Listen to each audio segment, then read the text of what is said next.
113 కొత్త దాంట్లో పాత దాంట్లో 111 మూడో శరణం ఐదో శరణం పాడు.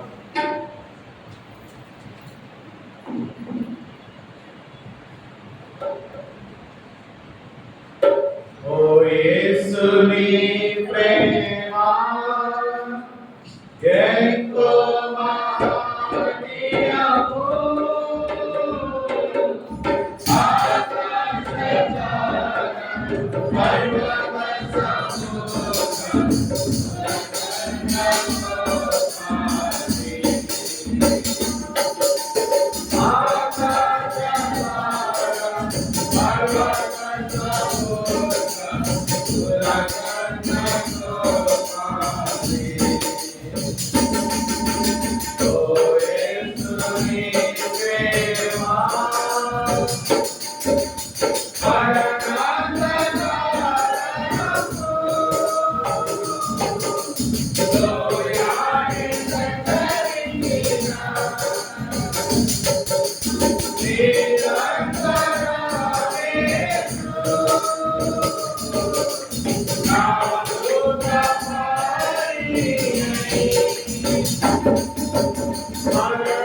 బలవర్ణంలో వెళ్ళే ముందుగా మనం బయలుదేరి పట్టుకొని బయలుదేరి పాడుతున్నాం.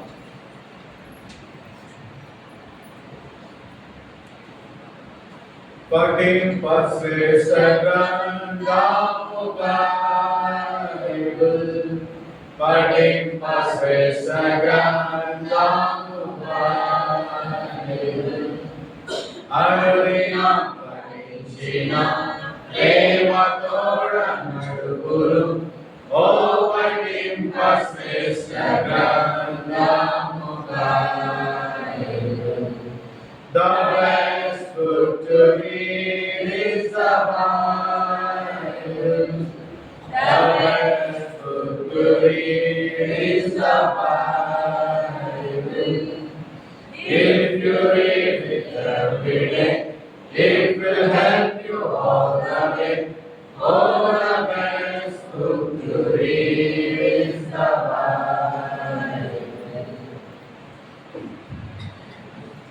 సమయంలో మన మధ్యలో ఉన్నటువంటి వినోద్ బాబు వచ్చి వర్తమానాన్ని అందిస్తారు.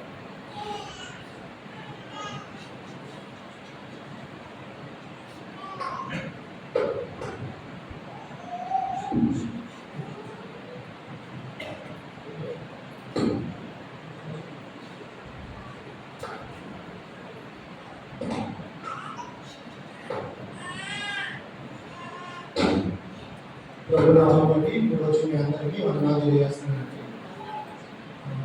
మన ప్రభువుడు రక్షకుడైన యేసుక్రీస్తు నామాన్ని బట్టి మరి ఒకసారి బలం సమీపించుకుంటూ మొదటి కొరింథీ పత్రిక 11వ అధ్యాయం 23 నుంచి 32 మార్చి చదువుకుందాం. నేను ఈ భాగాలు స్పష్టంగా చదవాల్సిందిగా కోరుతున్నాను. మొదటి కొరింథీ పత్రిక 11వ అధ్యాయం 23 నుంచి 32 వరకు మార్చి చదువుకుందాం. నేను మీకు అప్పగించిన దానిని ప్రభు వలన పొందితిని.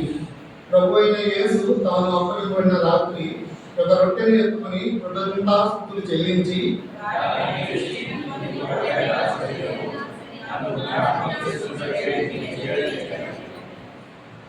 ఆ ప్రకారమే భోజనమైన పిమ్మట ఆయన పాత్రను ఎత్తుకొని, ఈ పాత్ర నా రక్తం వలన కొత్త నిబంధన, మీరు దీనిలోనిది త్రాగినప్పుడల్లా నన్ను జ్ఞాపకం చేసుకున్నట్టుగా దీనిని చేయడం చెప్పాను.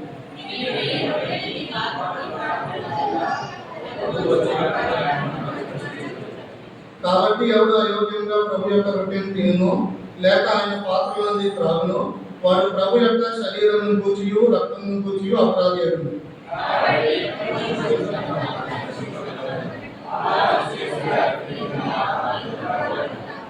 ప్రభు శరీరం అని వివేచింపక తిని త్రాగువాడు తనకు శిక్షావిధి కలుగుడికి తిని త్రాగుచున్నాడు.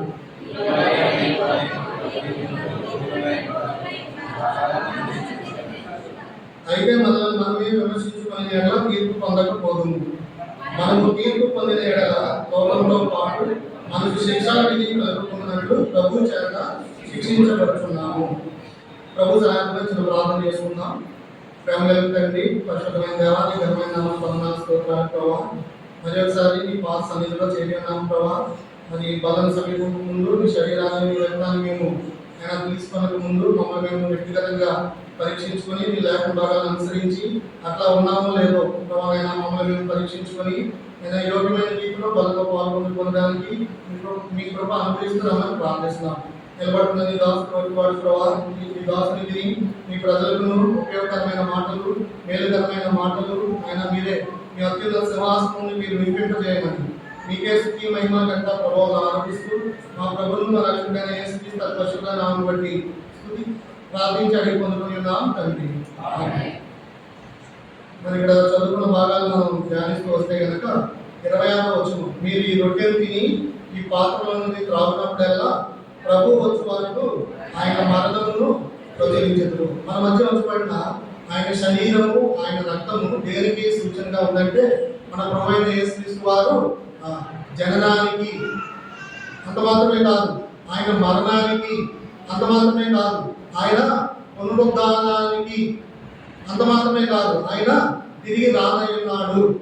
ఈ 4 మరి మన మధ్య ఉంచబడిన శరీరం కానీ ఆ రక్తం కానీ సూచనగా ఉంటూ వస్తుంది. అందుకనే దైవజనుడైన భక్త్ సింగ్ గారి ద్వారా ఆయన ప్రత్యక్షతలో మరి అది మనకు అనుగ్రహించబడుతూ వచ్చింది.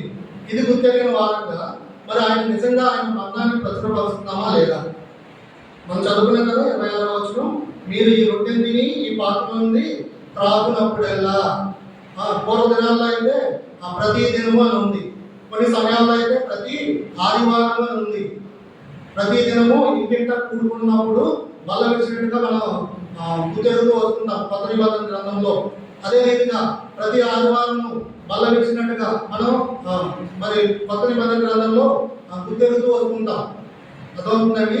అదే రీతిగా మరి స్పంద సంఘంగా సమకూర్చిన ప్రభువు ఆ శరీర రక్త మాంసాల్లో పొందుతున్నప్పుడు మనం ఏ రీతిగా పొందాలి, మరి ఆయన రక్షణను అంగీకరించిన మనము ఎటు రీతిగా ముందుకు కొనసాగాలి. మరి ఇక్కడ ఈ భాగం తెలియపరుస్తుంది, ఆయన మరణమును ప్రచురించే వారుగా ఉండాలని. ఎందుకు ఆయన మరణాన్ని ప్రచురించాలి? మరణం అంటే అందరికీ భయమే. మరణం అంటే అందరికీ భయమే.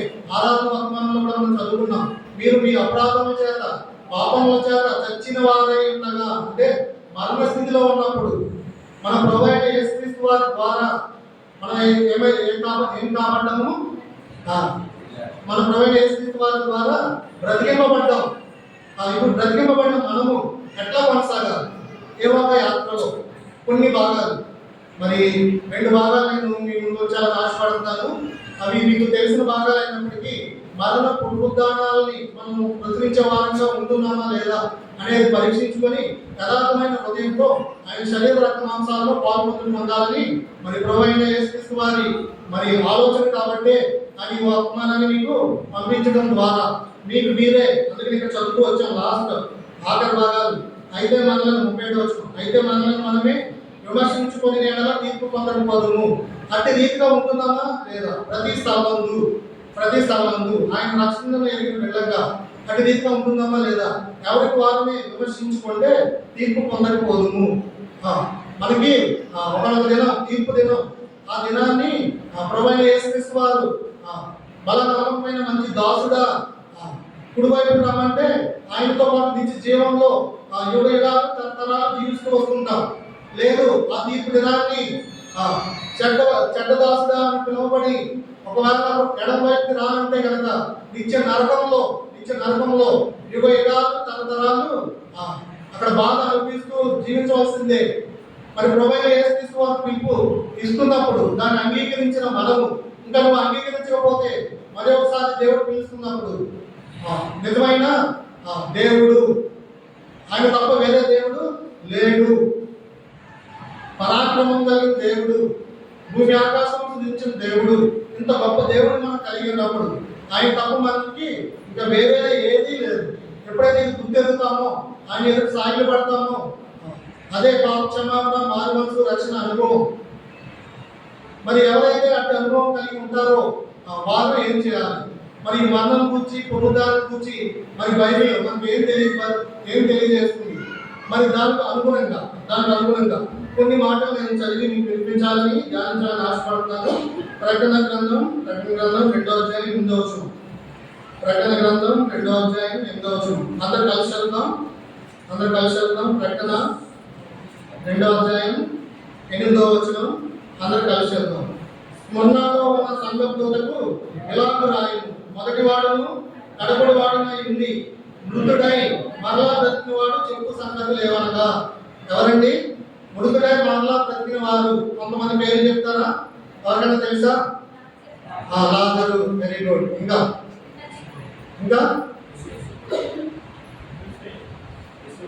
యేసు ప్రభు వారు. మరి మన ప్రభు అయిన యేసుక్రీస్తు వారు కూడా నీ నా పాపముల నిమిత్తం చనిపోయి అది గుర్తెరిగిన వారమై, సమాధి చేయబడి అది గుర్తెరిగిన వారమై, మరి తొలిపించుకున్న సమాధిలో ఆయన భద్రపరచడం మనం చదువుతూ వస్తుంటాం.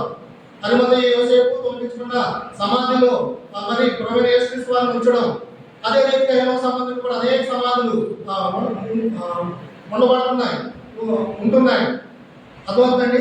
అంత మాత్రమే కాదు, ఆయన మళ్ళీ పునరుద్ధానుడై లెగిస్తాడని ఆయన బ్రతుకున్నప్పుడే శ్రమించాడు. ప్రవక్తలు అనేక మంది శ్రమించారు.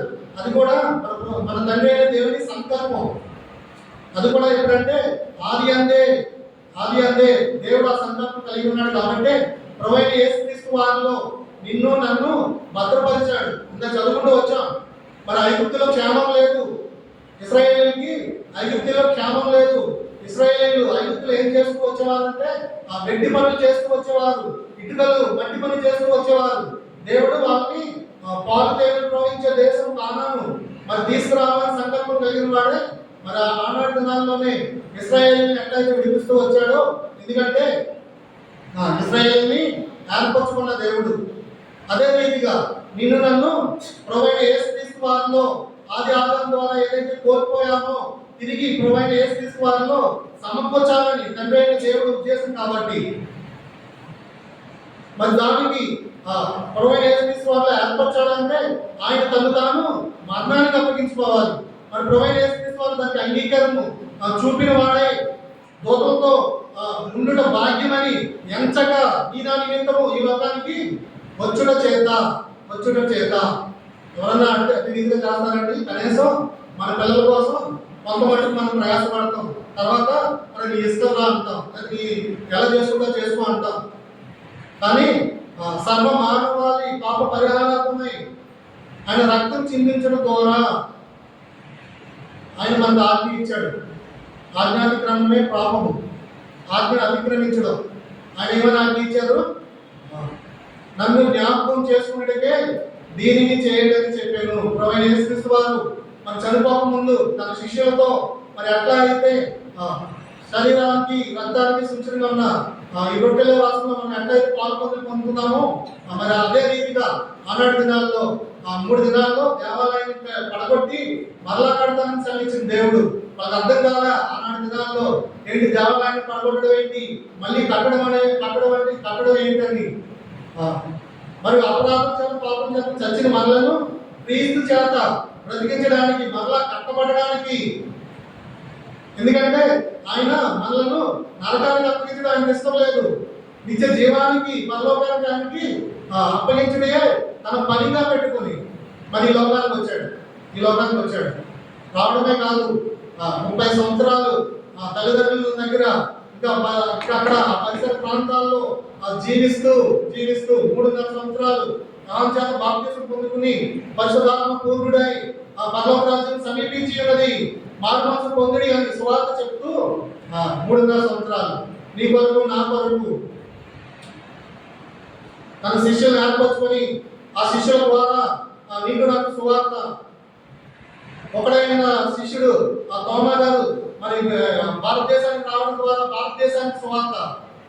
అదే చెప్తున్నా, శరీర మాంసాలు ఆయన మరణం దేనికి సూచిస్తుందంటే చదువుకున్నాం కదా 26వ వచనం. ఆ బాధ్యత అందరికీ ఉంది. ఎవరైతే గుర్తెరుగుతారో ఆ బాధ్యతలో నిమగ్నులై ముందుకు కొనసాగుతూ వస్తుంటారు. మీరు ఈ రొట్టెని పాత్రలో త్రాగినప్పుడల్లా ప్రభు వచ్చే వరకు ఆయన మరణంను ప్రచురించదు. ఎవరైనా అన్యులు ఆ బ్రదర్ ఏంటి అని అడిగితే చెప్పగల స్థితిలో ఉంటున్నామా లేదా? నా ప్రభువైన యేసుక్రీస్తు వారు నా కొరకు ప్రాణం పెట్టారు, నా కొరకు శరీరం మరి తొలగొట్టబడింది, నా కొరకు ఆయన రక్తాన్ని చిందించాడు. వాళ్ళకు కూడా తెలుసు, అన్నిటికీ కూడా తెలుసు రక్తం చిందించబడకుండా పాపానికి క్షమాపణ లేదని. మరి ఆ రక్తం చిందించిన వారు సర్వ మానవాళి పాప పరిహారానికి రక్తం చిందించిన వారు మన ప్రభువైన యేసుక్రీస్తు వారు. మరి ఆ రక్తాన్ని సూచించి అక్కడ ఉంది.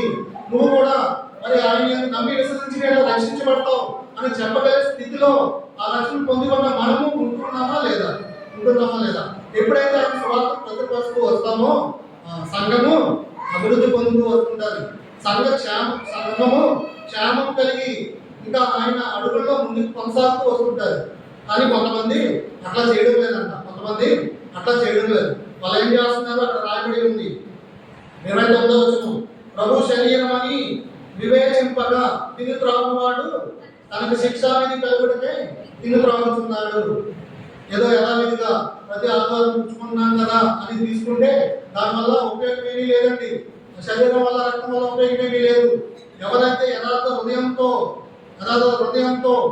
అవును ఇది ప్రభు శరీరము, నా ప్రభువైన యేసుక్రీస్తు వారు నా కొరకు చనిపోయాలని గుర్తెరిగి యథార్థ హృదయంతో దాన్ని అంగీకరిస్తారో ఆ ప్రభువైన యేసుక్రీస్తు వారు అల్లాడి శిష్యులకు ఏ విధంగా అయితే మరి సెలవిస్తూ వచ్చారో అదే రీతిగా నేడు దినాల్లో ఉన్న మనతో కూడా ఆయన సెలవిస్తూ వస్తున్నారు. అది ఆయన ఏం సెలవిచ్చారు ఒక మాట చదువుదాం. మత్తయి సువార్త 28వ అధ్యాయం, మత్తయి సువార్త 28వ అధ్యాయం ఆఖరి వచనం 20వ వచనం. మత్తయి సువార్త 28:20. నేను మీకు ఏ సంగతులను ఆజ్ఞాపించుతునో వాటినన్నింటినీ కైకొనవలెనని వారికి బోధించుడి. ఇదిగో నేను యుగ సమాప్తి వరకు సదాకాలము మీతో కూడా ఉన్నానని వారితో చెప్పాను. ప్రభువైన యేసుక్రీస్తు వారు సెలవిచ్చిన మాట ఏమని సెలవిస్తున్నారు? నేను మీకు ఏ సంగతులను ఆజ్ఞాపించుతునో. ఆయన ఏ సంగతులు ఆజ్ఞాపించాడు? ఆయన ద్వారా తప్ప తండ్రి అంతకు ఎవ్వరు చేరుకోలేరు. తండ్రి అంతకు చేరుకోవాలంటే ఆయనే మార్గము, ఆయనే సత్యము, ఆయనే జీవము. ఎవరైతే ప్రభువైన యేసుక్రీస్తు వారిని అంగీకరిస్తారో, అట్టి యథార్థమైన హృదయంతో ఆయన శరీర రక్త మాంసాల్లో పొందుతారో అర్థమవుతుందండి. వాళ్ళు ఏం చేస్తారు? ఇక్కడ రాయబడి ఉంది, ఏ సంగతులను ఆజ్ఞాపించిందో. మనం బైబిల్ చదివితే, వాక్యాన్ని ధ్యానిస్తే ఆయన ఏం సెలవిచ్చాడో, ఏం ఆజ్ఞాపించాడో మనం గుర్తెరుగుతాం. మనం ఇతరులకి చెప్పే స్థితిలో ఉండగలుగుతూ వస్తుంటాం. అందుకనే భద్రం గారు ఏమి సెలవిస్తారంటే దినదినము ఆయన వాక్యాన్ని చదవాలి. మరి కీర్తనలో మొదటి అధ్యాయంలో కూడా ఉంది, దుష్టుల ఆలోచన చెప్పుడు నడవక, పాపం మాకు నిలవక, అపహాసకులు కూర్చుండగా యెహోవా ధర్మశాస్త్రమునందు ఆనందించుచు దివారాత్రము దాన్ని ధ్యానించువాడు ధన్యుడు. ఆ ధన్యత నీకు కావాలి అంటే ఏం చేయాలి? దివారాత్రము ఆయన ధర్మశాస్త్ర గ్రంథాన్ని ధ్యానించాలి. మరి ధ్యానిస్తున్నావా? కానీ ఎట్లా ఉన్నాం? దుష్టుల ఆలోచన చెప్పున నడుచుకుంటున్నాం. ఇంకా ఎట్లా ఉన్నాం? పాప మార్గంలో నిలబడ్డా అంటే ఇల్లు అక్కడే నిలబడతా ఉంటాం. ఇంకా అపహాసకులు కూర్చుండగా అయినా ఎక్కడైతే హాస్యం ఎక్కడైతే ముందు వస్తుందో అక్కడ మనం ఉండడానికి ఎక్కువ ఇష్టపడుతున్నాం. అక్కడ ఉండడానికి పరుగులు పెడుతున్నాం కూడా. కానీ ప్రభువైన యేసుక్రీస్తు వారు అది దావీదు కుమారుడు అని రాయబడింది. అదే దావీదు సెలవిచ్చిన మాటలు ఇవి. యెహోవా ధర్మశాస్త్రమునందు ఆనందించుచు. ఆ ఆనందంలో నీవు పొందినట్టయితే ఎట్లా ఉంటావు? ధన్యుడవు. దివారాత్రము ఆయన ధర్మశాస్త్ర గ్రంథాన్ని ధ్యానించినట్టయితే నీవు ధన్యుడవు. ఇది ధన్యత కలిగిన వారమై యథార్థ హృదయంతో మరి ఆయన శరీర మాంసాల్లో పొందాలి. అట్లీస్ట్ కొన్ని మాటలైనా ఆయన గురించి చదవకుండా, యథార్థ హృదయం లేకుండా ఆయన శరీర మాంసాల్లో పొందితే అక్కడ రాయబడి ఉంది. ప్రభు శరీరం అని వివేచింపక తిని త్రాగువాడు తనకు శిక్షావిధి కలుపడమే తిని త్రాగుతున్నాడు. ఏమొస్తుంది? శిక్ష మన మీదకి వస్తుంది. అర్థమవుతుందండి. అదే రీతిగా ఇందువలనే మీలో అనేకులు బలహీనులను రోగులై ఉన్నారు, చాలా మంది. అందుకనే నిద్రించుచున్న నీవు మేల్కొని అని రాయబడి ఉంది. నిద్రించుచున్న నీవు మేల్కొని. చాలా బలహీనతలు మనల్ని వెంటాడుతున్నప్పుడు విశ్వాసమునకు కర్తయు దాన్ని కొనసాగించేవాడైనా యేసు వైపు చూచుచు. మన ముందు ఉంచబడిన పరుగు పందెంలో మన పరుగు నా మట్టుకు నేనే. నా పరుగు వేరే వాళ్ళు పరిగెట్టడానికి లేదు, వేరే వాళ్ళ పరుగు నేను పరిగెట్టడానికి లేదు. ఎవరైతే ఆ పరుగు పందెంలో మొట్టమొదటిగా పరిగెట్టి మొట్టమొదటిగా గమ్య స్థానాన్ని చేరుతారో వాళ్ళే బలానమ్మకమైన మంచి దాసుడా అని పిలువబడతారు. అనాది సంకల్పం చొప్పున క్రీస్తులో నీకు ఒక ఏర్పరచబడిన నిత్య జీవంలో ప్రవేశించు అని ప్రభువైన క్రీస్తు వారు ఒకనొక దినాన్ని పిలిచే స్థితిలో నీవు నేను ఉండాలని ఆయన వాక్యాలతో మనల్ని సంధిస్తున్నప్పుడు ఇంకా ఎక్కడ కాంప్రమైజ్ అవుతున్నాం? ఇంకా ఎక్కడ బలహీనులుగా జీవిస్తున్నాం? నా బలహీనత కావాలని తెలుసండి?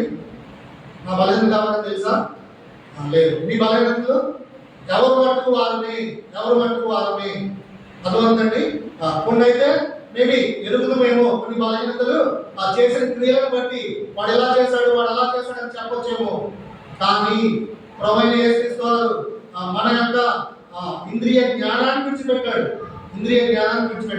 ఎందుకంటే మనం విమర్శించుకుంటే మనమే సరి అయిన తీర్పులో మనమే న్యాయాధిపతులు.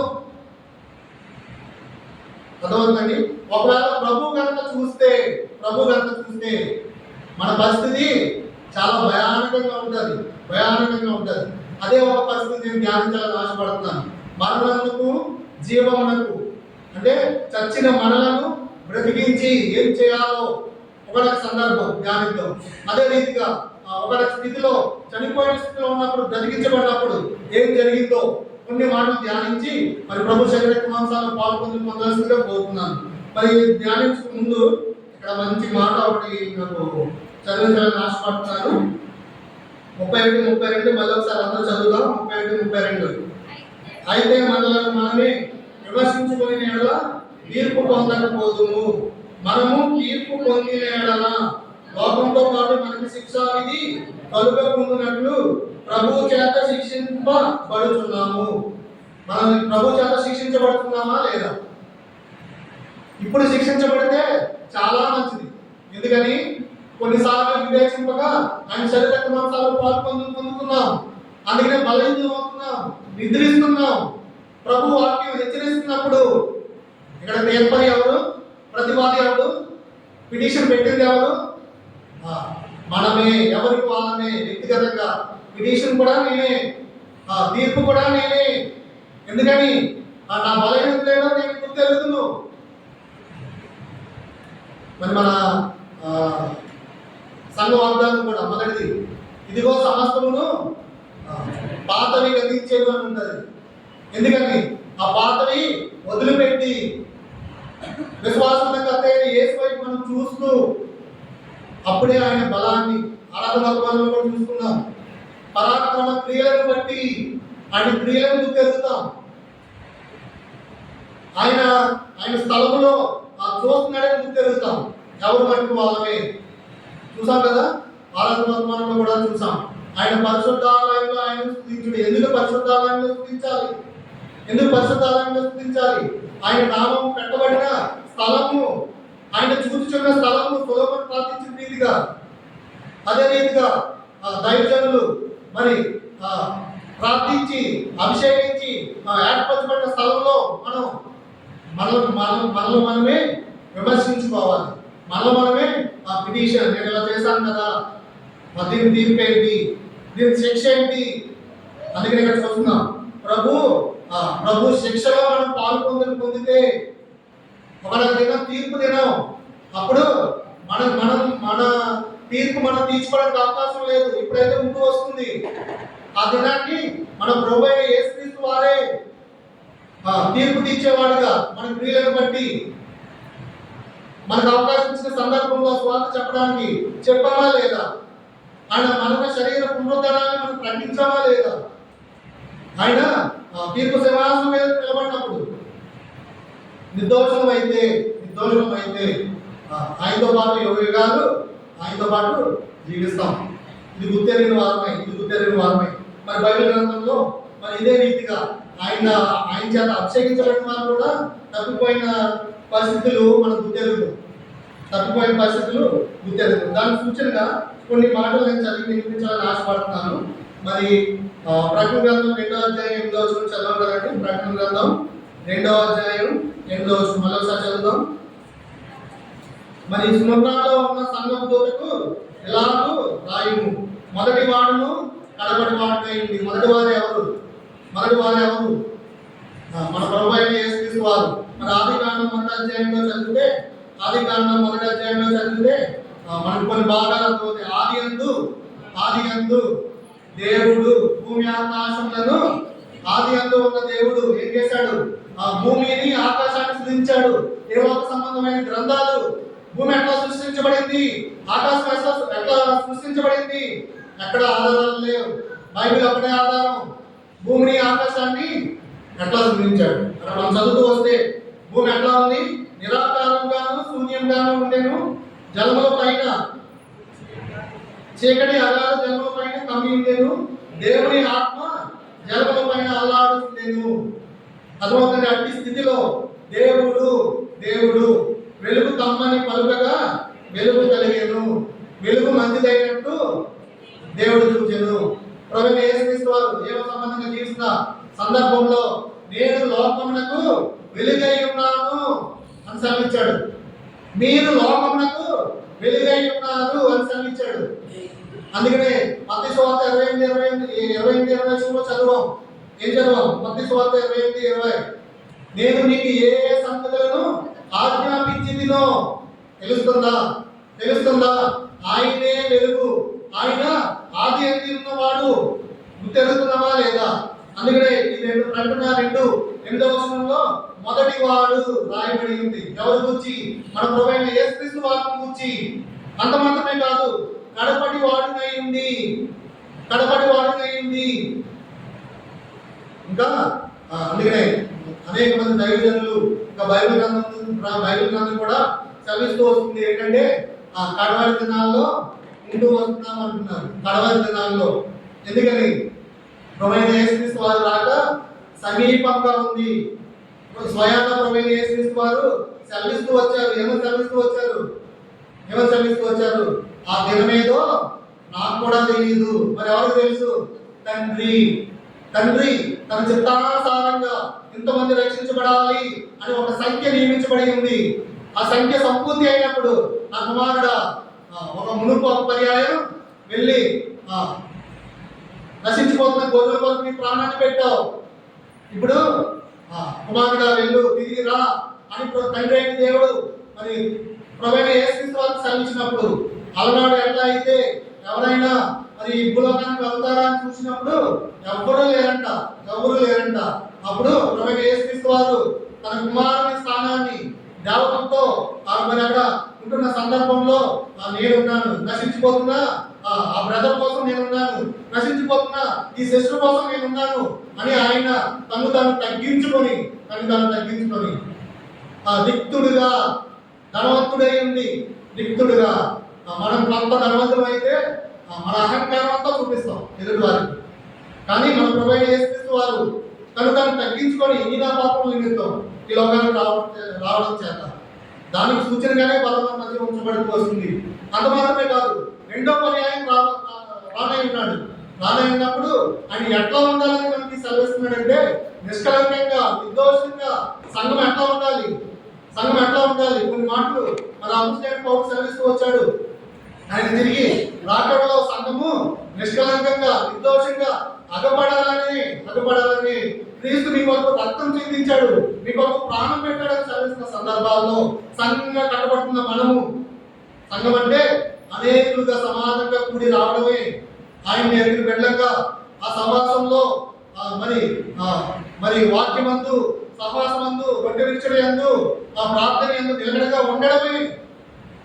ఈ 4 అంతుల అనుభవంలో ప్రభువైన యేసుక్రీస్తు వారు ప్రత్యక్షించే దైవజనుడు భక్తి గారి ద్వారా మనకు అనుగ్రహింపబడినప్పుడు మనం ఎక్కడ కాంప్రమైజ్ అవుతున్నాం, ఎక్కడ మన బలహీనతలు మనమే పరీక్షించుకోవాలి. ఇలాగే ఒక గొప్ప రాజు దేవుని చాలా అభిషేకించబడిన వాడే. మరి బ్రదర్ కూడా చదివిస్తూ వచ్చారు, దావీదు సమస్తమును సమకూర్చుకొనెను, సంపాదించుకొనెను, రక్షించెను. అంటే దావీదు సమస్తమును ఏమన్నారంటే కదా, చదవండి సార్ అందరూ, సంపాదించుకొనెను, దావీదు సమస్తమును రక్షించెను. యేసు అంటే రక్షకుడు. మరి ఆ ఆత్మీయమైన బీజం దావీదు నుండి యేసుక్రీస్తు తన వంశాలను చూస్తే దావీదు కుమారుడుగా పిలువబడ్డాడు యేసుక్రీస్తు.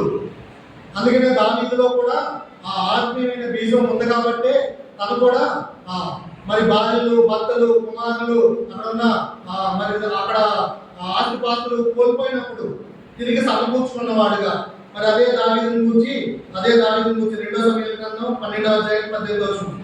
2 సమూయేలు గ్రంథం 12వ అధ్యాయం 18వ వచనం.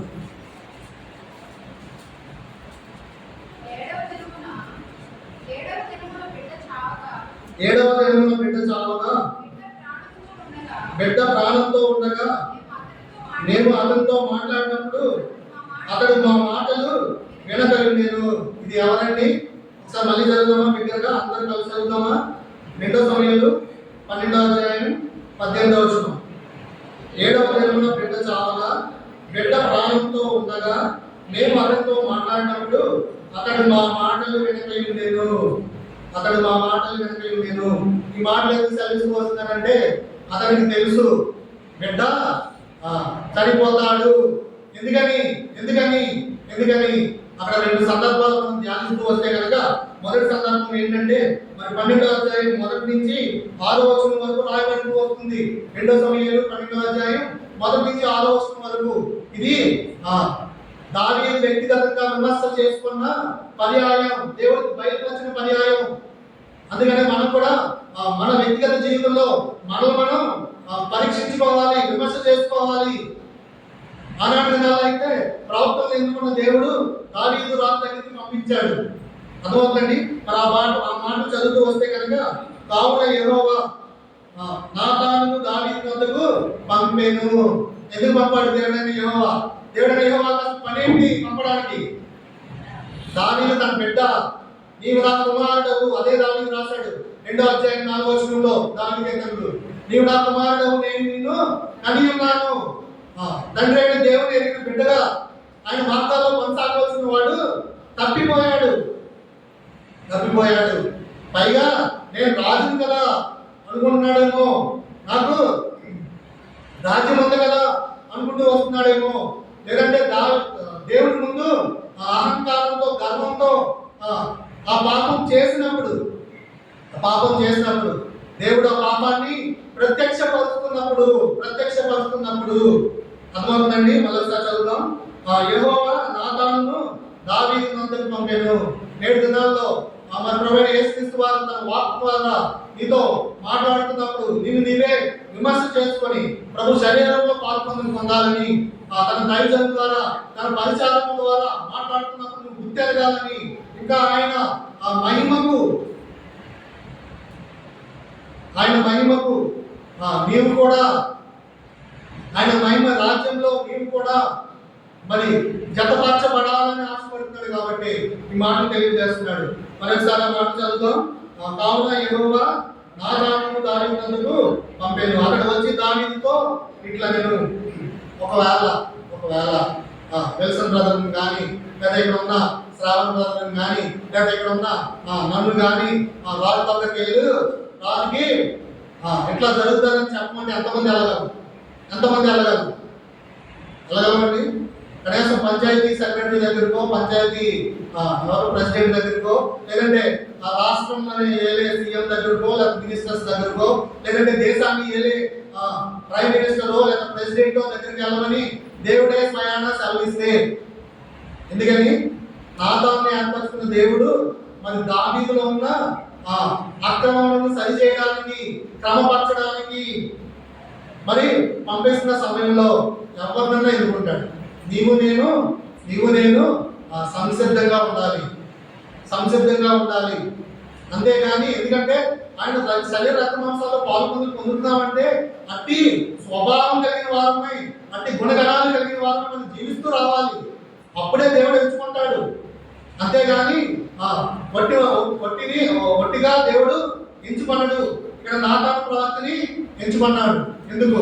దావీదులో ఉన్న అక్రమాన్ని సరిచేయడానికి, క్రమపరచడానికి, దావీదు చేసిన పాపాన్ని ఎత్తి చూపడానికి, దైవజనులుగా, పరిచారులుగా, విశ్వాసులుగా, సంఘంగా కట్టబడుతామంటే ఆ లోకానికి వెలుగుగా ఉండాలని, ఆ వెలుగు ఇతరుల యొక్క ప్రకాశించాలని దేవుడు కోరుకుంటున్నాడు. ఎక్కడుంది మన ప్రకాశమానమైన జీవితం? ఎన్నో బలహీనతలు. ఎందుకు ఈ మాటలు సెలవు వస్తున్నాడంటే దేవుడు ఆశించిన స్థాయిలో నీవు నేను ఉండాలని. ఇంకా చదువుదాం. అక్కడ వచ్చి నాతాను ప్రవక్త వచ్చి ఏమన్నాడు? దానితో ఇట్లా నేను ఒకనొక పట్టణం మంది 2 మనుషులు ఉండేది. ఇది సమయం లేదు కనుక సంక్షిప్తంగా నేను చెప్తూ వస్తుంటా. ఒకనొక పట్టణంలో 2 మనుషులు, ఉదాహరణకి విజయనగరం అనే పట్టణంలో 2 మనుషులు ఉన్నారు. ఒకడు ఐశ్వర్యవంతుడు, ఒకడు దరిద్రుడు. అర్థమవుతుందండి? ఒకడు ఐశ్వర్యవంతుడు, ఒకడు దరిద్రుడు. ఐశ్వర్యవంతుడికి ఏమున్నాయి? గొర్రెలు ఉన్నాయి, మేకలు ఉన్నాయి, చాలా విస్తారంగా ఉన్నాయి. ఎందుకంటే ఇక్కడ రాయబడి ఉంది ఐశ్వర్యవంతుడు. ఇంకొక వ్యక్తి గురించి రాయబడి ఉంది దరిద్రుడు. ఇంకో వ్యక్తి గురించి రాయబడి ఉంది దరిద్రుడు. ఈ దరిద్రుడు ఏం చేస్తున్నాడో రాయబడి ఉంది, కానీ ఐశ్వర్యవంతుడు ఏం చేస్తున్నాడో రాయబడలేదు. మీరు ఆ బాగా చదువుతూ వస్తే ఒకసారి చదువుతాను చూడండి. ఒకడు ఐశ్వర్యవంతుడు, ఒక దరిద్రుడు. ఐశ్వర్యవంతుడికి విస్తారమైన గొర్రెలను కొడుకును కలిగి ఉండెను. అయితే ఆ దరిద్రునికి తాను కొనుక్కొని ఉన్న ఒక చిన్న ఆడు గొర్రెలు తప్ప ఏమీ లేకపోయాను. అర్థమవుతుందండి? ఆ దరిద్రుడికి ఏముంది? ఒక చిన్న గొర్రె పిల్ల. కానీ ఐశ్వర్యవంతుడికి అంటే అంటే ఏదో సంబంధమైన అపవాదికి ఈ రోజుల్లో యూట్యూబ్లో కూడా చూస్తున్నాం. గొర్రెలని, మేకలని, ఆ కాంట్రవర్సీ మాటలు కూడా వస్తున్నాయి. ఎందుకు మాటలు చదివిస్తున్నానంటే మనకి రాబడి ఉంది. ఐశ్వర్యవంతుడు ఏదో సంబంధంగా ఐశ్వర్యవంతుడేమో, కానీ దేవుని దృష్టిలో ఈ దరిద్రుడే గొప్పవాడు. అబ్రహాము గురించి ధనవంతుడు మనకి ఉపాడంలో కూడా ఉంటూ వస్తుంటది. ధనవంతుడు లాజరు బ్రతికినంత కాలం కుటుంబంతో జీవిస్తూ ఉన్నాడు. చనిపోయినప్పుడంటే దేవదూతలు వచ్చి అబ్రహాము గోమును ఆనుకుంటున్నట్టుగా, తను కొనుక్కోలేకపోయినప్పుడు అబ్రహాము గోమును ఆనుకుంటున్నట్టుగా చూస్తున్నాం. అదే రీతిగా మరి ఈ ధనవంతుడు అంటే ఈ రాజు గారు, దావీదు రాజు ఏం చేశాడో దాన్ని ప్రత్యక్షపరచబడడానికి ఉపమానం మన నాటకం ద్వారా పంపబడి వచ్చింది. మనం చదువుతాం ఇంకా. అయితే ఆ దరిద్రునికి తాను కొనుక్కొని చిన్న ఆడు గొర్రెల తప్ప ఏమీ లేకపోయాను. వాడు దానిని పెంచుకొని చుండగా అది వాని యొద్దను వాని బిడ్డల యొద్దను ఉండి పెరిగి వాని చేతి ముద్దలు తినుచు, వాని గిన్నెలోనికి త్రాగుచు, వాని కౌగిట పండుకొనుచు, వానికి కుమార్తె వలె ఉండేను. అర్థమవుతుందండి? నేటి దినం మన ప్రభువైన యేసుక్రీస్తు వారికి కుమార్తెలుగా ఉంటున్నాము అంటే ఆయన మనం రక్షించుకున్నట్టు చేతని. ఆయన నేటి దినంలో కూడా మనల్ని పెంచి పోషిస్తున్న దేవుడు. వాక్యానుసారంగా మనం ముందుకు కొనసాగాలని, తద్వారా ఆయన మహిమలో అత్యున్నతమైన స్థితిలో పరిశుద్ధత నుంచి అతి పరిశుద్ధతను కలిగి జీవించాలని ఆశపడుతున్నాడు. కాబట్టి ఈ మాటను చదివేస్తున్నాడు. అర్థమవుతుందండి? ఎవరైతే ఈ మాటను గుర్తిరుతారో ఎట్లా పెంచుకుంటాడు ఈ దరిద్రుడు? తన కుమారులకు ఎట్లా అయితే ఇంకా గోరుముద్దలు తినిపిస్తూ, ఎవరు తినిపిస్తారు గోరుముద్దలు? అది ఇశ్రాయేలీయులంట కానాను వచ్చుకోకుండా ఆయన ఎట్లా ఆయన ఎత్తుకొని మోసాడు, తన రెక్కల మీద ఎత్తుకొని మోసినట్టుగా మనం చదువుతూ వస్తుంటాం. అదే రీతిగా మన ప్రభువైన యేసుక్రీస్తు వారు యుగ సమాప్తి వరకు నేను మీతో కూడా ఉన్నాను అని సెలవిచ్చిన దేవుడు. అదే దేవుడు నీకు నాకు తోడైన దేవుడు సెలవిస్తున్న సందర్భంలో మనం ఎట్లా ఉంటున్నాం? మరి ఇంకా ఈ ఉపమానం చదువుతూ వస్తే కనుక అట్లుండగా మార్గస్థుడు ఎవడు ఐశ్వర్యవంతుని వద్దకు వచ్చాను. ఎందుకని? మరి దరిద్రుని వద్దకు ఎందుకు రాలేదు? మన ఐశ్వర్యవంతులు అయితేనే లోక తీరు కూడా అట్లనే ఉంది. బెల్లం ఉన్న చోటే సేవలు కూడా చేస్తాయి. లోక తీరు కూడా అట్లనే ఉంది. మరి మార్గస్థుడు కూడా ఐశ్వర్యవంతుని వద్దకు వచ్చినప్పుడు అక్కడ చూద్దామండి. ఇంకా ఐశ్వర్య వద్దకు వచ్చినప్పుడు అక్కడ తన యొద్దకు వచ్చిన మార్గస్థునికి ఆయత్తం చేయడము తన గొర్రెలలో కానీ వడ్లలో కానీ దేనిని ముట్టనొల్లక ఆ దరిద్రుని గొర్రె పిల్లను పట్టుకొని తన యొద్దకు వచ్చిన వారికి ఆయత్తము చేసెను. ఆ దరిద్రుడు ఎంతో అలారంగా పెంచుకుంటున్న ఆ గొర్రె యొద్దకు ఈ ఐశ్వర్యవంతుడు వచ్చి ఆ గొర్రెను తీసుకొని తన మార్గస్థునికి ఆ గొర్రెను చంపి మరి విందు లేదంటే భోజనం సిద్ధపరిచినట్టుగా. అర్థమవుతుందండి? మరి ఇట్లా సిద్ధపరుస్తూ వచ్చాడు. వచ్చినప్పుడు చూడండి 5వ వచనం. దావీదు ఈ మాట విని ఆ మనిషి మీద బహుగా కోపించుకొని యెహోవా జీవంతోడు నిశ్చయముగా ఈ కార్యము చేసిన వాడు మరణ పాత్రుడు. ఎవరండి? మరణ పాత్రుడు. ఏ కార్యం చేసేవాడు? ఐశ్వర్యవంతుడు గొర్రెలు మేకలు ఉంటే వాటిలో నుంచి తీసుకోకుండా ఈ ఐశ్వర్యవంతుడు మార్గస్థునికి భోజనం సిద్ధపరచడానికి ఈ దరిద్రుడు ఎంతో అల్లారముగా పెంచుకుంటున్న ఆ గొర్రెను మరి తీసుకొని చంపి ఆయత్తపరచడం వల్ల రాజుగారి కోపం వచ్చింది. సామాన్యుడు అయిన నీకే అంటే ఆ రాజుకే కోపం వస్తే సర్వాధికారి సర్వ సృష్టికర్త మన ప్రభువైన యేసుక్రీస్తు వారు మనల్ని ఎంతో అల్లారముగా తన రక్షణ అనుగ్రహించి ఆయన వెలుగులో మనం ముందు కొనసాగాలని ఆయన వెలుగులో మన ముందుకు కొనసాగాలని, ఆయన శరీర మాంసాల్లో పాలు పొందుతూ యథార్థ హృదయం కలిగి జీవించాలని ఆశపడుతున్న సందర్భాల్లో మనం ఎట్లా ఉంటూ వస్తున్నాం? మనమే విమర్శ చేసుకోవాలి. మనమే విమర్శ చేసుకోవాలి. దానికి కోపం వచ్చింది, మరణమునకు పాత్రుడు. అప్పుడు ఆలోచన, వాడు కనికరం లేక ఈ కార్యం చేసిన కనుక ఆ గొర్రె పిల్లకు ప్రతిగా 4 గొర్రె పిల్లలను ఇవ్వాలని నా దానితో అనేది. ఎంతమంది ఇవ్వాలి? ఒకదానికి ప్రతిగా. ఇది ఎవరు చెప్పారు?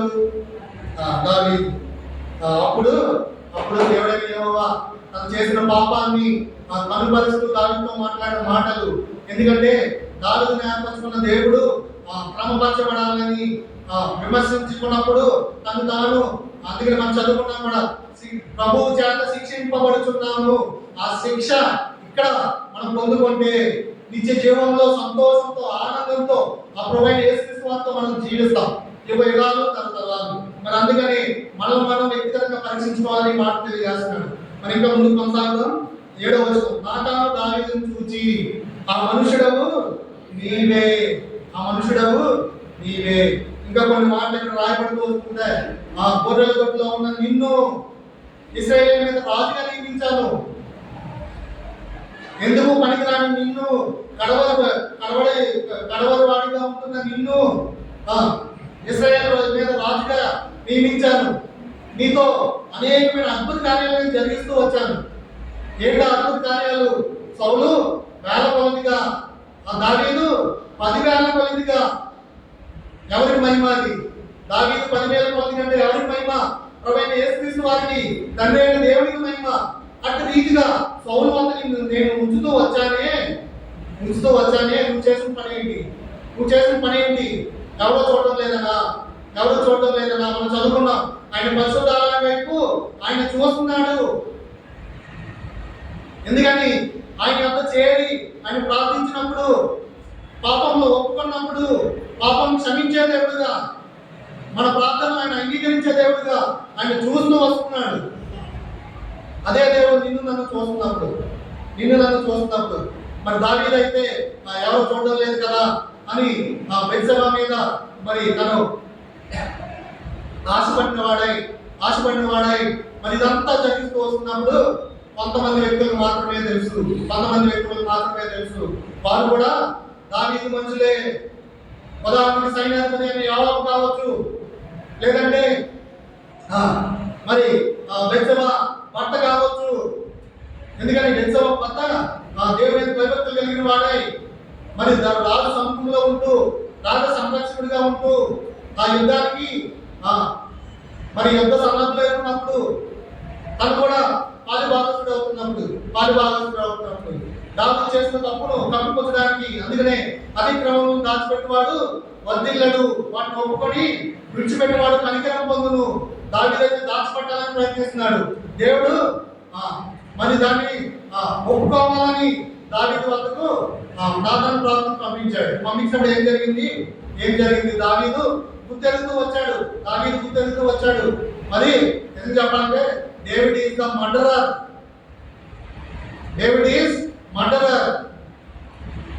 ఎవరు చంపించాడు? బెత్షెబా మీద ఆశతో తన భర్తను చంపించాడు. యుద్ధంలో ముందు నిలబెట్టి హేలో సంబంధంగా కూడా అనేక మంది అపవాద సంబంధం వల్ల కూడా అట్లే బలి చేయాలని దేవుడు చూస్తున్నాడమ్మా. ఎవరిని విడిచిపెట్టడు. చూచుచున్న దేవుడు మనకు దినాన్ని ఇట్లాగే నీతో నాతో మాట్లాడతాడు. అట్టి భయం కలిగి ఉండాలి. మనం విమర్శ చేసుకున్నప్పుడు, ఆయన శరీర మాంసాల్లో పొందినప్పుడు నిజమైన సంతోషం, నిజమైన ఆనందం ఇహమందును పరలోకమందును మరి ఎవరు కలిగి ఉంటారు? మన తండ్రి అయిన దేవుడు సమస్త దోతలయందు అదిగో నా బిడ్డ పశ్చాత్తాపడుతున్నాడు, ఒప్పుకుంటున్నాడు. తనను తాను శిక్షావిధిగా నేను ఏదైతే ఆజ్ఞాపించానో దాంట్లో కొనసాగుతున్నాడని తండ్రి ఒప్పుకుంటున్నప్పుడు దోతల ముందు ఆయనకే మహిమ, ఆయనకే ఘనత. మరి అట్టి స్థితిలో శరీర మాంసాలు పాల్గొంటున్న నువ్వు నేను ఉన్నావా లేదా? లేదంటే దావీదు వలె ఎవరు చూడలేదు కదా, ఎవరు చూడలేదు కదా అని ఇంకా అందుకనే దావీదుని ఎంచుకున్న దేవుడు విడిచిపెట్టగా మళ్ళీ క్రమపరచడానికే పంపించాడు. అదే రీతిగా నిన్ను ఏర్పరచుకున్న దేవుడు క్రమపరచబడాలని పంపించాడు. అర్థమవుతుందండి? ఎవరైతే అటు రీతిగా మరి ఇంకా చెప్పాలి అంటే భూలోకంలో జీవించే కాలంలోనే మనం పశ్చాత్తాపడాలి, మనం ఒప్పుకోవాలి, మనం విమర్శ చేసుకోవాలి, ఆ శిక్షా విధిలో మనం పాల్గొని పొందాలి, ప్రభు చేత శిక్షించబడాలి. చాలా మంది దైవజనులు కానీ వృద్ధులు విశ్వాసులు కానీ వృద్ధుల్ని నేను చూస్తూ వచ్చినప్పుడు చనిపోయే ముందు ఆ మరణ పడకలో దేవుడితో ఎంతో సమాధానం పడుతూ వారి పాపములు ఒప్పుకుంటూ భక్తి గారు కూడా అనేక సంవత్సరాలు ఇంచుమించుగా 3.5 సంవత్సరాలు 4 సంవత్సరాలు 2.5 సంవత్సరాలు ఆ మరణ పడకలో అట్లానే ఉంటూ వచ్చాడు ఆయన కూడా. ఎందుకు మార్పు చెందుతూ వస్తున్నారంటే ప్రభు చేత ఇక్కడే ఆ శిక్షా విధిలో వారు పాల్గొంటుంది. ఎందుకంటే ఒకసారి ఈ ఆత్మ మరి ఆయన ఎదురు చేరినప్పుడు క్రీస్తు వారికి ఏ శిక్షా విధి లేదు. క్రీస్తు వారికి ఎందుకంటే ఇక్కడే ఆ శిక్షణలో నీవు నేను పొందితే బల్ల వద్దకు వచ్చినప్పుడు విమర్శ చేసుకుంటే ఇంకెవ్వరూ మనల్ని శిక్షించాల్సిన అవసరం లేదు, ఎవరు మనల్ని క్రమపరచవలసిన అవసరం లేదు. మనకు మనమే సంపూర్ణంగా ఆయన సాగిపడ్డాము. ఆయన ఎంతో హెచ్చించేవాడుగా మరి మనల్ని దీవించేవాడుగా ఆశ్రయించేవాడుగా ముందు వస్తుంటాడు. మరి ఇంకా కొన్ని మాటలు ఉన్నాయి కానీ సమయం కొద్దిగా ఉంది కాబట్టి సంక్షిప్తంగా చెప్తూ వస్తున్నా. మరి ఎట్టి రీతి అయితే దావీదు అట్లా చేస్తూ వచ్చాడో అక్కడ నాతాను ప్రవక్త ఏం సెలవిస్తాడంటే నీవు ఎట్లా చేసావు కాబట్టి, నీవు పాపం చేసావు కాబట్టి ఆ బిడ్డ బ్రతకడు. అర్థమైందండి? అప్పుడు దావీదు ఏం చేస్తున్నాడు? 18వ వచనం చదువుకున్నాం కదా అందరూ, మళ్ళీసారి చదువుదాం. 2 సమూయేలు 12:18. 7వ దినమున బిడ్డ చావగా బిడ్డ ప్రాణంతో ఉండగా మేము అతనితో మాట్లాడినప్పుడు అతడు ఆ మాటలు వినక ఉండేను. ఎందుకు మాటలు వినలేదు దావీదు? దేవుడు ఆ నాతాను ప్రవక్త ద్వారా మాట్లాడినప్పుడు ఆ బిడ్డ చనిపోతాడు అని సెలవిచ్చాడు. వెంటనే దావీదు భయం వచ్చింది. వెంటనే దావీదు దేవుని హృదయానుసారుడు, ఏమో పశ్చాత్తాపం పడితే దేవుడు కనికరిస్తాడేమో ఏమో దేవుని అడిగితే ప్రార్థిస్తే దేవుడు కనికరిస్తాడేమో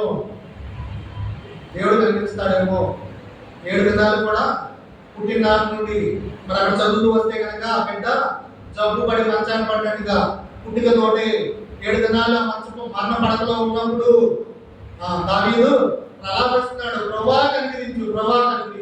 అదే విధంగా నేటి దినాన్ని దేవుడికి సమయం ఇస్తున్నప్పుడు నీవు దేవుడితో సమాధానం పడితే, పశ్చాత్తాపడితే అది ఏ పరిస్థితి అయినా ఏ పాపమైనా దేవుడు క్షమించడానికి సిద్ధమనసు గలవాడు.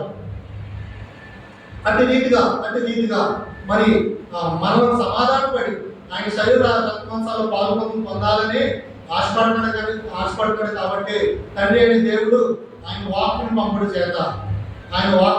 చేత ప్రభు శిక్షలో మరి శిక్షించబడాలని ఆశపడుతున్నాడు కాబట్టి ఈ వాక్కులు మన యొక్క పంపబడింది.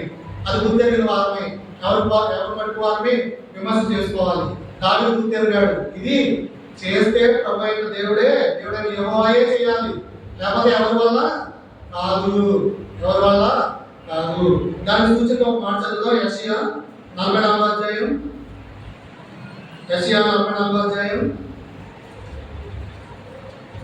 6వ వచనం 7వ వచనం. 44వ అధ్యాయం 6వ వచనం 7వ వచనం. ఇశ్రాయేలుల రాజైన యెహోవా, వారి విమోచకుడైన సైన్యములకు యెహోవా ఇలాగ సెలవిస్తున్నాడు, నేను మొదటి వాడను కడపటి వాడను, నేను తప్ప ఏ దేవుడు లేడు.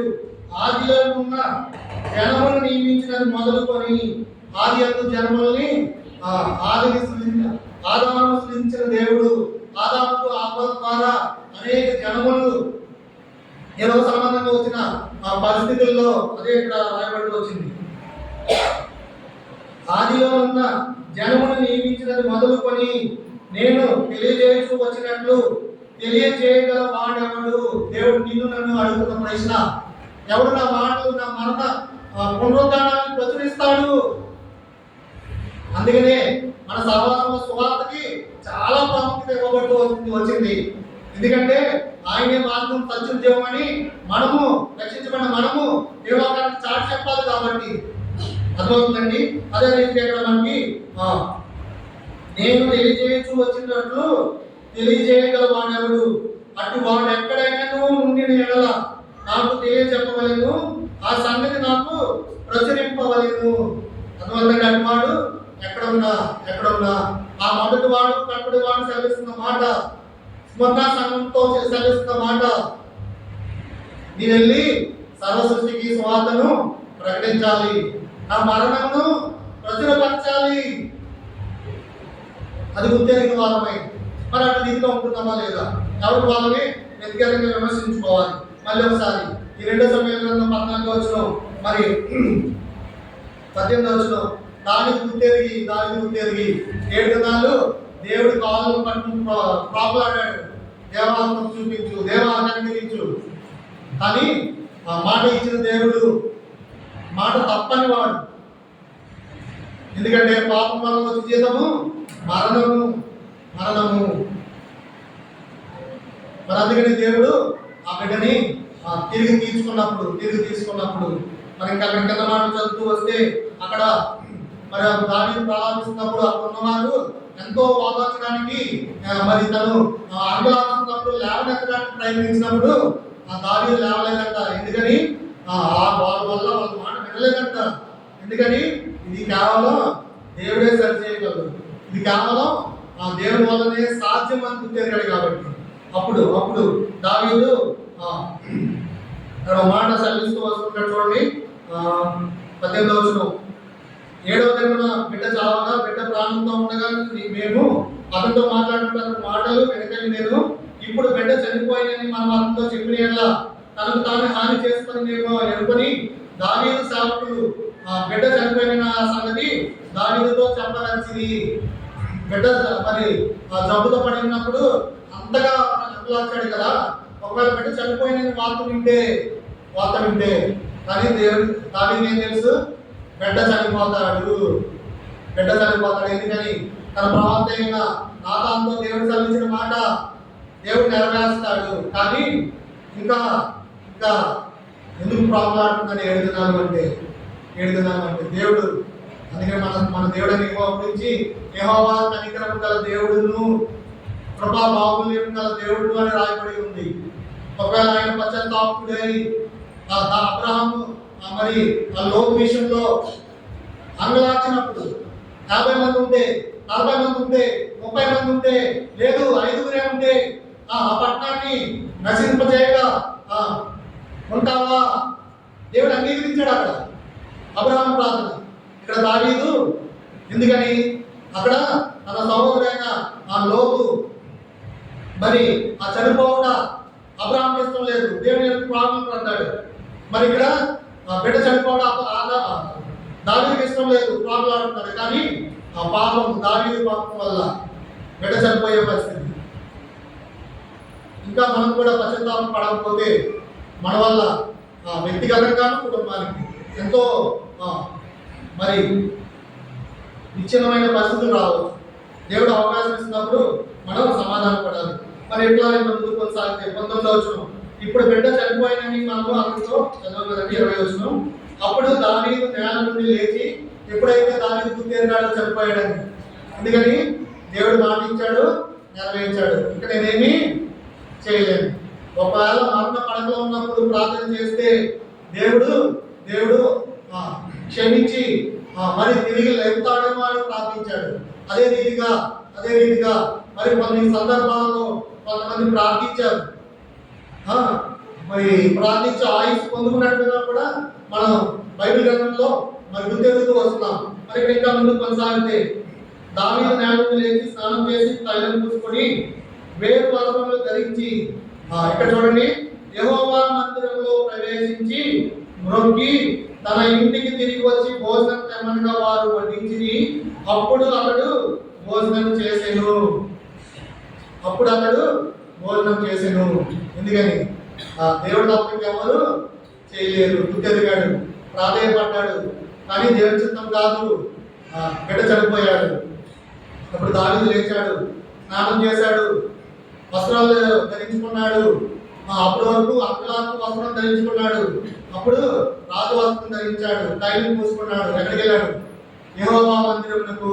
అందుకనే ఆయన మందిరమునకు అదే దావీదు సెలవిస్తాడు, ఆయన మందిరమునకు వెళ్దామని జనులు నాతో అనినప్పుడు నేను సంతోషించింది, నేను ఆనందించింది. మనకేది ఆ సంతోషం? మనం గుర్తెరుగుతున్నామా? అర్థమవుతండి. అదే దావీదు అక్కడ కొన్ని మాటలు సెలవిస్తూ వస్తున్నాడు. ఎందుకు ఈ మాట సెలవిస్తూ వస్తున్నాడంటే ఆయన మరణ పునరుద్ధానాలని మనం ప్రచురించాలి. ఇక్కడ మనం గుర్తెరుగుతూ వస్తే అప్పుడు దావీదు నేల నుండి లేచి స్నానం చేసి తైలం పూసుకొని వేరు వస్త్రములు ధరించి యెహోవా మందిరంలో ప్రవేశించి ప్రొక్కి తన ఇంటికి తిరిగి వచ్చి భోజనం తెమ్మంటే వారు వడ్డించి అప్పుడు అతడు భోజనం చేసాను. అతని సేవకులు బిడ్డ జీవంతో ఉండగా, బిడ్డ జీవంతో ఉండగా ఉపవాసం నుండి వారి కొరకు ఏడ్చుచుండిరి. గాని అది మరణమైనప్పుడు లేచి భోజనం చేసింది. నీ నిలానం చేయట ఏమని దావీదును అడగగా అసలు మనల్ని ఎవరిని అడుగుతారా ఎప్పటి పరిస్థితుల్లో? అటు వీరికి అసలు మనకు క్రియలు ఉన్నాయా?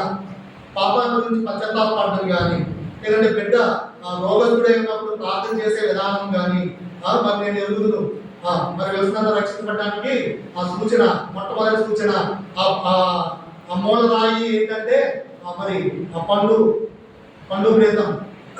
మరి తన ప్రమాదకరమైన స్థితిలో ఉన్నప్పుడు ఆయన మొక్కుకున్నాడు, బిడ్డని రక్షించినట్టయితే అదే రీతిగా దేవుడు రక్షించాడు. అదే రీతిగా దావీదు సమస్తము రక్షించుకున్నాడు. 7 దినాల్లో అపవాది సాతాను అనేక రీతిలుగా వ్యక్తిగత జీవితాన్ని, కుటుంబాన్ని, సంఘాన్ని పాడు చేయాలని చూస్తున్నప్పుడు రక్షించే వారితో పాటు ముందుకు కొనసాగుతున్నావా లేదా? ఇక్కడ దావీదు పలికిన మాటలు ఇంకా తెలుద్దాం. 22వ వచనం. అతడు బిడ్డ ప్రాణంతో ఉన్నప్పుడు పలుకుతూ వచ్చిన మాటలు, దేవుడు నా యందు కనికరించి వారిని బ్రతికించునేమో అనుకొని నేను ఉపవాసం ఉండి ఏడ్చుచుండిని. ఇప్పుడు చనిపోయాను కనుక నేను ఎందుకు ఉపవాసం ఉండవలేను? వారిని తిరిగి రప్పింపగలనా? నేను వారి యొద్దకు పోదును కానీ వాడు నా యొద్దకు మరలా రాడని వారితో చెప్పాను. అర్థమవుతుందండి. అలాగే మన ప్రభువైన యేసుక్రీస్తు వారు తండ్రి అయిన దేవుని సంకల్పం చొప్పున ఒకనొక పర్యాయం మన వరకు వచ్చాడు. దానికి సూచనగా ఇశ్రాయేలు దేశం కనబడుతుంది, ఆ బెత్లెహేము కనబడుతుంది, ఆ నజరేతు కనబడుతుంది, ఆ భారతదేశం కూడా కనబడుతుంది, ఆసియా కనబడుతుంది, ఇటలీ కనబడుతుంది. బైబిల్ గ్రంథంలో దేవుడు లెక్కించి ఉంచాడు ఆ మాటలు. హిందూ దేశం వరకు అన్న లెక్కించబడుతూ వచ్చింది. తన శిష్యుడైన తోమా మనకి సువార్త ప్రచురించడం వలన భారతదేశంలో కూడా ఆయన కొరకు ఏర్పరచబడిన వారంగా, స్పందన సంఘ సభ్యులంగా ఇక్కడ చేరవచ్చిన మనము ఎట్లా ఉంటూ వస్తున్నాం? ఒకవేళ ముందుగా చనిపోతే ఆయన వద్దకు కొనుక్కోబడతామనే నిరీక్షణ నీకు నాకు ఉన్నదా? లేదు. ఆయన వస్తే, ప్రభువైన యేసుక్రీస్తు వారు తిరిగి వస్తే రెండో రాకడలో నిష్కలంకమైన నిర్దోషంగా ఆయన ఎదుట నిలబడగలమా? ఎవరికి వాళ్ళని వ్యక్తిగతంగా పరీక్షించుకోవడానికి దేవుడు అవకాశం ఇస్తున్నప్పుడు పరీక్షించుకోవాలని ఆశపడుతున్నాను. అందుకే దేవుడి మాటలు సెలవిస్తున్నాడు. దానికి కూడా పలుకోవాల్సిన మాటలు, నా పాపం వల్ల మరి ఇట్లా సంభవించింది, దేవుడు ఏమైనా కనికరం చూపిస్తాడేమో అని నేను ఉపవాసంతో ప్రార్థన చేస్తున్నాను. కానీ మాట ఇచ్చిన దేవుడు మాట తప్పడు. దావీదుని మరి ఎందుకంటే 7 దినాల ఉపవాసం కూడా అర్థం కాలేదండి. 7 దినాల ఉపవాసం కూడా అర్థం కాలేదు. ఎందుకంటే మరి ఒకసారి బెత్షెబాను కూడినప్పుడు అదే బెత్షెబా ద్వారా ఏర్పరచబడిన సొలొమోను యెహోవా యెహోవాకు ఇష్టుడు. ఎందుకని ఆయన హృదయానుసారుడు. ఎందుకని ఆయన హృదయం ఎరిగిన వాడు. ఇంకా ప్రాధేయపడితే దేవుడు కనికరిస్తాడేమో అని పడ్డాడు. కానీ దేవుడి చిత్తం కాదు, అంగీకరించబడిన బిడ్డ. దేవుని చిత్తం ఏంటి? సొలొమోను ద్వారా దేవుని మందిరం కట్టబడాలి. దేవుని మందిరం కట్టబడాలి. అర్థమవుతుందా? దేవుని మందిరం కట్టబడాలి అంటే అదే రీతిగా నా జీవితంలో కూడా నువ్వు కాదు అన్నప్పుడు దేవుడు, ప్రభా నేను కాదు మరి ఎవరు? నీ గర్భాన్ని పుట్టబోయే మొదటి బిడ్డ పరిచయాలకు అప్పగించుకోవాలి. దేవుడు నాతో మాట్లాడినప్పుడు కూడా నేను నా మొదటి బిడ్డను పరిచయంలో వాడబడాలని నేను నా భార్య కూడా మరి నిశ్చయించుకున్నాం. ఎందుకు మాట చెప్తూ వస్తున్నానంటే అనాది సంకల్పం చెప్పుకునే దేవుడు ఈ మాటలు తెలియపరుస్తూ వచ్చాడు. తెలియపరుస్తూ వస్తున్నప్పుడు ఆ మాట గుర్తెరిగిన వారంగా ఎందుకంటే దావీదు యుద్ధంలో రక్తం ఒలికించిన వాడు, అనేకులు చంపించిన వాడు మందిని కట్టడానికి యోగ్యుడు కాదు. మరి ఎవరు? ఈ గర్భాన్ని పుట్టబోయేవాడు ఎటువంటి వాడో మనము గుర్తెరుగుము. ఎటువంటి వాడు? గొప్ప జ్ఞాని. మరి బాల్యంలోనే ఎంచుకున్నప్పుడు ఏమని అడిగాడు? నన్ను రాజుగా అభిషేకించో, మరి ఈ రాజ్యాన్ని ఈ ప్రజలను నేను మరి నడిపించడానికి నాకు జ్ఞానం ఏంటి? దేవుని చిత్తానుసారంగా మరి ఆయన అడిగినప్పుడు ఏం చేశాడు?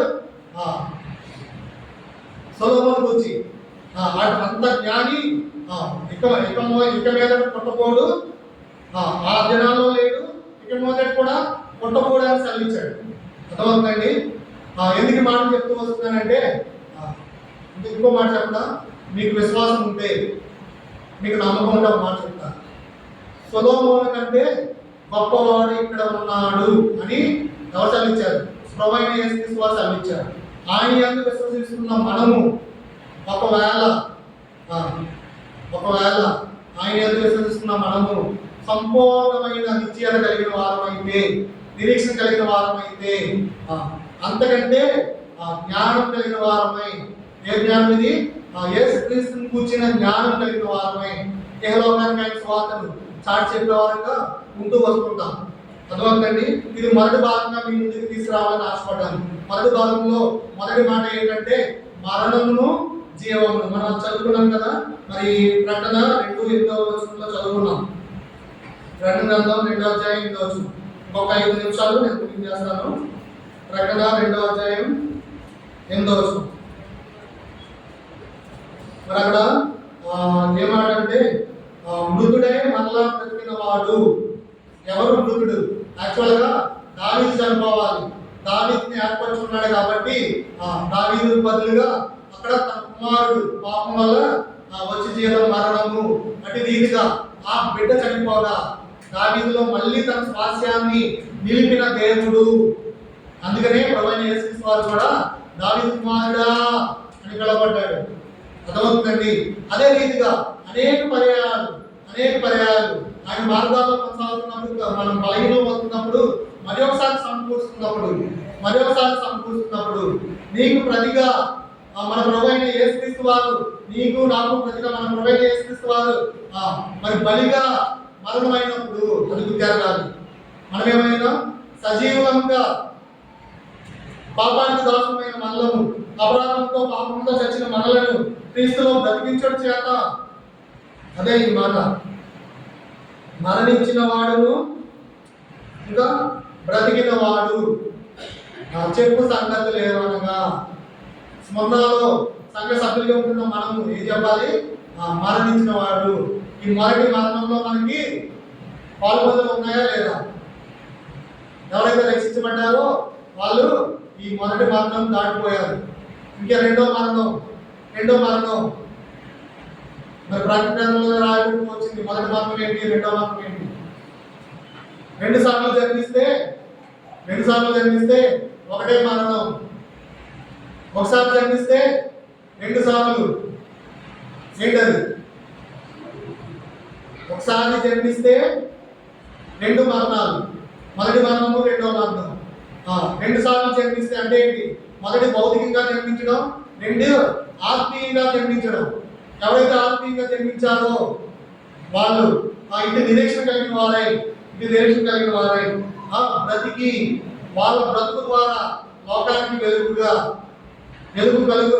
కలుగుమని దేవుడు కళ్ళకి ఎలా అయితే వెలుగు కలిగిందో ఆ ప్రభువైన యేసుక్రీస్తు వారు సెలవించిన రీతిగా నేను లోకంలోకి వెలుగై ఉన్నాను, మీరు లోకంలోకి వెలుగై ఉన్నారు అని సెలవించిన రీతిగా మన వెలుగు ఇతరుల యొక్క ప్రకాశించాలని దేవుడు కోరుతున్నాడు. అది మొదటిగా.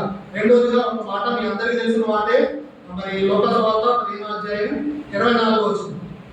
లోకాసు వార్త 15వ అధ్యాయం 24వ వచనం. ఈయన కుమారుడు చనిపోయి మరలా బ్రతికెను, తప్పిపోయి దొరికెనని చెప్పాను. అంతట వాళ్ళు సంతోషపడసాగిరి. ఎవరు చెప్పారు? ఎవరిని చూసి చెప్పారు? ఒక మనుషుని కంటే ఇద్దరు కుమారులు ఉన్నారంట, పెద్దవాడు చిన్నవాడు. చిన్నవాడు ఏం చేశాడు? తన ఆస్తి అంతా పట్టుకొని తీసుకుని వెళ్ళిపోయాడు తండ్రి దగ్గర నుంచి. వేశ్యలతో సావాసం చేసి తన ఆస్తిని తను నష్టపరుచుకున్నప్పుడు మళ్ళీ తండ్రి యొక్క మరి క్షేమం ఉందని తను గుర్తెరిగినప్పుడు, తను తిరిగి వస్తున్నప్పుడు ఇది ఎవరు పలుకుతున్న మాట? తండ్రి పలుకుతున్న మాట. ఈయన కుమారుడు. అలాగే ప్రభువైన యేసుక్రీస్తు వారు అనేక పర్యాలు బలహీనమైన పరిస్థితుల్లో అది గుర్తెరిగిన వాళ్ళమై ఆయన వైపు తిరుగుతున్నప్పుడు ఈయన కుమారుడు చనిపోయి మరలా బ్రతికేను అంటే అనుభవాలుగా మనం వెళ్తున్నప్పుడు, ఏమో సమానంగా జీవిస్తున్నప్పుడు తొట్టెల మాట రాకుండా మరి మానలు అయినప్పటికీ సమయం ఉండగానే ఆయనతో సమాధానం పడినప్పుడు అర్థమవుతుందండి. ఈయన కుమారుడు చనిపోయి మరలా బ్రతికేను, తప్పిపోయి దొరికానని చెప్పాడు. అంతటి వారు సంతోషపడసాగింది. ఆ సంతోషంలో నేను కూడా ఉండాలని దేవుడు ఆశపడుతున్నాడు కాబట్టి మళ్ళీ ఒకసారి స్మరణాన్ని మనల్ని సమకూర్చాడు. అంత మాత్రమే కాదు, 15:32 ఈయన తమ్ముడు చనిపోయి తిరిగి బ్రతికేను, తప్పిపోయి దొరికేనని అతనితో చెప్పాను. ఇక్కడ మరి అన్నగారిని చూస్తే వ్యసన పడినట్టుగా, అసూయ పడినట్టుగా మనం గ్రహించవచ్చు. నేను ఎప్పుడు నీతో ఉన్నానే, నువ్వు నాకు ఎప్పుడు ఏ విధంగా చేయించలేదే అంటూ పలుకుతున్న మాటలు. కానీ అక్కడ ఇంకా క్లియర్ గా రాయబడింది 29వ. అందుకంటే తన తండ్రితో, ఇదిగో ఇన్ని ఏళ్ళ నుండి నిన్ను సేవించుచున్నానే, నీ ఆజ్ఞలు నేను ఎన్నడూ మేరలేదే, అయినను నా స్నేహితులతో సంతోషపడినట్లు నీవు నాకు ఎన్నడూ ఒక మేకపోలైనను ఇయ్యలేదు. ఎందుకు ఈ మాట సెలవిస్తున్నానో తెలుసా? ఉపమానంలో ఒక మాట సెలవిస్తూ వచ్చింది. ఒక వ్యక్తికి 100 గొర్రెలు ఉంటుండగా ఒక గొర్రె తప్పిపోయినప్పుడు ఏం చేశాడు ఆ వ్యక్తి? ఆ యజమానుడికి 100 గొర్రెలు ఉన్నప్పుడు ఒక గొర్రె తప్పిపోతే 99 గొర్రెలు నేను అనుకుంటూ వస్తున్నాను, సంఘానికి వస్తున్నా విశ్వాసులు కావచ్చు, నీతి మందిగా పిలవబడుతున్న వారు కావచ్చు, కానీ తప్పిపోయిన ఒక గొర్రె నిమిత్తం యజమానుడు ఎట్లయితే మరి వెతుక్కుంటూ వెళ్ళాడో అది దొరికినప్పుడు ఎంతో సంతోషంతో తన భుజాల మీద ఎత్తుకొని తిరిగి వస్తున్నప్పుడు ఇదండి. అందుకనే తప్పిపోయిన దాన్ని వెతికి రక్షించుటకు మనుషుల మాటని లోపలికి వచ్చిన మాట రాయబడుతూ వచ్చింది. ఇదే రీతిగా సంఘంలో ఉంటున్నప్పుడు ఇటువంటి పరిస్థితులు కూడా వస్తుంటాయి, కుటుంబంలో ఉంటున్నప్పుడు ఇటువంటి పరిస్థితులు కూడా వస్తుంటాయి. ఏంటా పరిస్థితులు అంటే మచ్చరము, అసూయ. అదవుతుందండి, అసూయ పడకూడదు, మచ్చర పడకూడదు. అదే దేవుడైన యెహోవా సెలవిస్తున్న మాట, మన ప్రభువైన యేసుక్రీస్తు వారు ఆ ఉపమానం ద్వారా సెలవిస్తున్న మాట. ఒకసారి చదువుతామా? నీ తమ్ముడు వచ్చి 30వ వచనం. అయితే నీ ఆస్తిని వేశ్యలతో తినివేసిన ఈ నీ కుమారుడు రాగానే వీని కొరకు క్రొవ్విన దూడను వధించిందని చెప్పాను. అందుకు అతడు, కుమారుడా, నీవెల్లప్పుడూ నువ్వు నాతో కూడా ఉన్నావు, నావన్నీ నీవి, మనం సంతోషపడి ఆనందించుట యుద్ధమే. ఈ నీ తమ్ముడు చనిపోయి తిరిగి బ్రతికాను, తప్పిపోయి. అదే రీతిగా మనం కూడా అనేక సందర్భాల్లో చనిపోతున్నాం. ఎట్లా? పాపం ద్వారా. కానీ ప్రభువైన యేసుక్రీస్తు వారు తిరిగి సమకూర్చాలని మన అనేక సందర్భాల్లో బలహీనం అవుతున్నప్పుడు ఆయన ప్రత్యక్షతలో, ఆయన వాక్యపు వెలుగులో ఆయనతో మనం సమాధాన పడాలని ఈ మాటలు తెలియజేస్తున్నప్పుడు ఇది గుర్తెరిగిన వారమే. ఒక్క నిమిషం మోకరిద్దాం, అందరం మోకరిద్దాం. ఆయన శరీర రత్నోత్సవాల్లో పాల్గొనడానికి ముందు ఎవరు వాళ్ళని వ్యక్తిగతంగా మనం పరీక్షించుకొని, ఎందుకంటే ఆయన పరీక్షించుకున్నప్పుడు మనము తీర్పు పొందకపోవము. ఎప్పుడైతే ఆ తీర్పు సింహాసనం మీద మనం పరీక్షించుకుంటామో దళవరుడు రక్తవరుడు ఆయన ప్రభువైన యేసుక్రీస్తు వారి సింహాసనం మీద ఆసీనుడైనప్పుడు మన హృదయాలు ఆయన ఎదుట మనం తెరిచినప్పుడు మన బలహీనతల నుంచి ఆయన విడుదల అనుభవించేవాడుగా నీ విమోచకుడైన యెహోవా సెలవిస్తున్నాడు. ఆయన ఎటువంటి వాడు? మొదటి వాడు, కడపడి వాడు, మరణించిన వాడు, తిరిగి బ్రతికిన వాడు సెలవించిన సంగతులు ఏమనగా మీరు ఇంకా ఆయనతో సమాధానం పడాలని, ఆయన రాజ్య సువార్తని ముందు కొనసాగాలని, బలమైన ఘటంగా ఆయన సన్నిధిలో ఉండాలని దేవుడు ఆశపడుతున్నాడు. అటు నీతిగా ఉన్నామా లేదా? ఎవరి వాళ్ళని వ్యక్తిగతంగా పరీక్షించుకొని ఆయన శరీర మోసాల్లో పాల్గొందులు పొందుదాం. దేవుడి వాక్యాన్ని దీనికి ఆశ్రయించుకుంటారు.